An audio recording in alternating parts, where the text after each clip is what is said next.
میلې دا کوم څه کیسه وایي دا خو راځو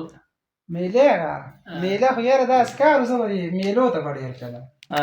میلو ته به تلم یاره ډېر بس یو ورځ سهار کې روان شوم یاره جمعې ورځ بس میلې ته تلم یاره نو چې داسې وطن دی ورته نږدې شاته مې افسې اواز کوي دا چرګه ده وایي دا هم ځان څه ویسته وایي دا به خرڅه کړي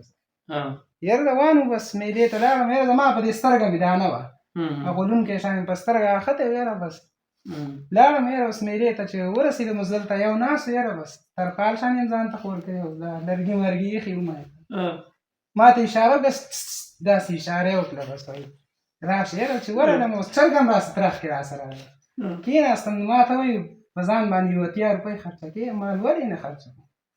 وایي دا سترګه به دې روغه شي وایي هغه دې بس 80 بس راشه ما چرګه خرڅې بس یو 80 روپۍ دې په دې هم ولګو بس یاره بس سړی ونښتو به دا لرګي مرګي او هغه زیړ لرګی او سپېرکۍ وې او لاچیانو پاڼې پکې وټکولې بس ما دې راکړه دا واله وایي دی هر سهار به ته وایي په ناره یو چمچه خورې به دې وایي یاره بس هغه بس یې راکړې 80 روپۍ رانه واخېستې یاره بس یاره شیونه چې مې کور ته راوړو بس یو 2 سهاره ورته یاره راپاڅېدم بس په ناره به مې ترې هغه تلې به مې ترې اچول یاره بس ښه واری مې وکړو بس خو سترګې دا نه وه چې پخه کېدله زیړ لرګي وو د هغه سترګې یاره بس یو بلې هفتې راهیسته بیا لاړم یاره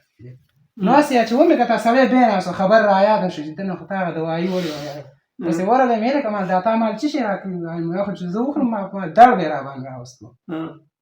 یاره بس مال دلته کېنوم ماما مې راځي چې دا مې ورته وویل هغه چې دا ماما دی چې ځای بس سړی ویارېدو نو ما ته وایي تا به څنګه خوړو نو بس ما تا راته ویل چې به داسې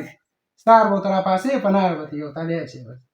یاره بس سړي داسې ومخاندل کمقه دی که نه وایي تا ته ما وایي چې دا په سترګه باندې پورې کړې یاره مړه مال خدای دې پرېښو بس دا سړي ایسته بس پاو کې ووایي